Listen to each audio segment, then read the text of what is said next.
Ölkələrimizdə daxili sabitlik olsa da təhdidlər var, çağırışlar var, xaricdən müdaxilə cəhdləri var və olacaq.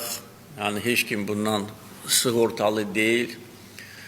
Ona görə daxili işlər orqanlarının əsas vəzifəsi olan ictimai asayişin qorunması əlbəttə ki, hər bir ölkəmiz üçün önəmli daxili sabitlik amilidir.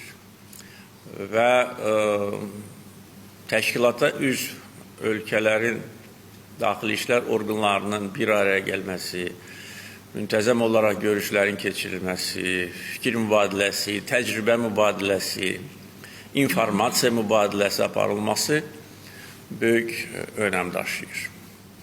Və təbii olaraq bizim əsas məqsədimiz təşkilatı daha da gücləndirməkdir. Mən tam əminəm ki, əgər bütün üzv və müşahidəçi ölkələr güclü, vahid iradə göstərsələr, bizim təşkilatımız dünya miqyasında aparıcı beynəlxalq təşkilatlardan birinə çevrilə bilər.